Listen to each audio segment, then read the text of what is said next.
Spell accommodation. Accommodation. Pencil scratched on paper, and Roger stared at the wall. If only Georgina would accommodate him and let him play the piano. Spell adjust. Adjust. It was so hard to adjust to not playing it, even though he'd only touched it once. Spell adult. Adult. No use asking for help from the adults. They all hated him. He scratched at the dried glue that caked his hair. If only she would act a little more adult-like and stop tormenting him. A pencil hit the back of his head, and he winced. Help me, Bezub, she's worse than ever. So what? I can play piano. So can she. Stop saying that like it's some sort of weapon. Because it's not. And you heard her. She's good. That horrible girl can play better than I can.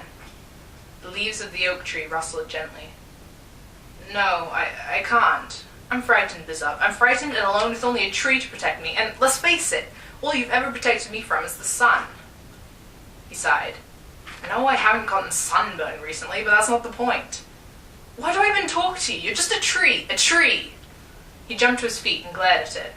Well, I'm going to prove you wrong. I'm a human and I can make my own choices and live my own life. Watch me. He stormed away, but had gone no more than a couple feet when he turned back. Shut up. I forgot my books. Lunchtime came quickly, and Roger scarfed his lunch before running to the gym. He could hear her banging away on the piano. He took a deep, calming breath. He shoved the door open and sent it slamming into the wall. Georgina crossed the gym in three sides and grabbed him by the shoulders. What are you doing here again? Roger wriggled free. I want to bite you. Georgina laughed. You? Shrimp? I'd pound you to a pulp in 5 seconds flat. Not like that. Piano. A piano duel? Sort of. Here. He thrust an open book at her. She took it and looked down at the page. Pink and crimson. Sounds easy. Sight read it. Whoever sight reads it better gets to play the piano every day. No takebacks. All right. If I win, you have to stop bothering me. Okay, then you have to stop teasing me and doing stuff to me. Whatever. This is easy. She sat down at the piano. Pink, she announced. A slow melody accompanied by many chords. Not bad, but it lacked emotion. Oh, crescendo, and there was the lilt it was begging for. Only now he had nothing to criticize her for. It faded to nothingness. Crimson. Her fingers dashed up the keys, then settled into a steady rhythm. Mission Impossible wasn't a far cry. However, the farther she went, the messier it became. As she reached the middle, there was an accidental every other note, and she was stumbling so badly the melody was barely audible. When she slipped off the keys a third time, she pounded the keyboard with one hand and stood up. You do it then, she spat. Sure. Pink. A sweet, gentle friend. Any kind of friend. A gentle melody whispered across the keys. It swelled, then drew back, suddenly shy. Small bursts of song shimmered and faded. He glanced at Georgina. She watched him, her mouth half open, her hands twisted together. She noticed his eyes on her and looked away, her cheeks tinted red. He cleared his parched throat. Crimson. He could hear children playing outside. Life was a game.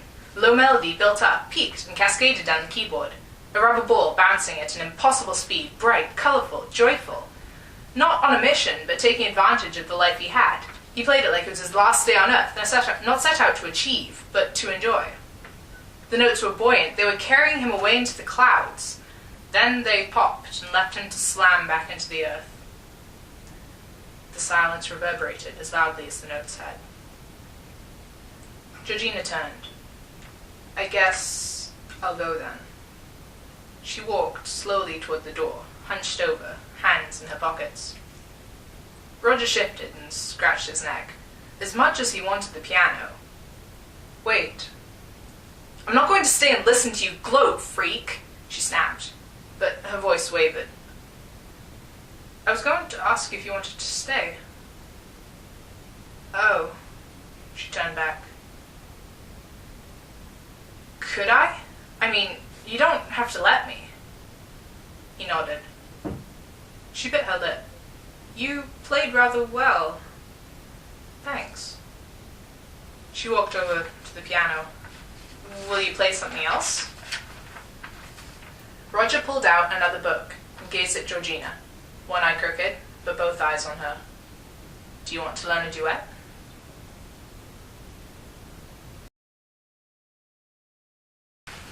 That was Melodic Dissonance. I couldn't attend the reception thing for the stories and stuff myself, but my parents went instead of me. One of the comments the story got, apparently, was that it was a lovely love story. I have to admit, I wasn't thinking of it that way when I wrote it, though I guess I can see what they mean. For me, it was more of a friendship, but it's a fine line, I guess.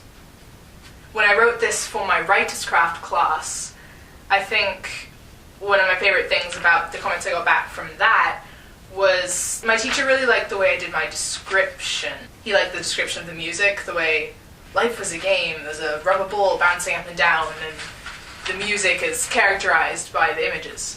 And I kind of enjoy that. I thought it was really dumb at the time I was writing it, but I do enjoy it.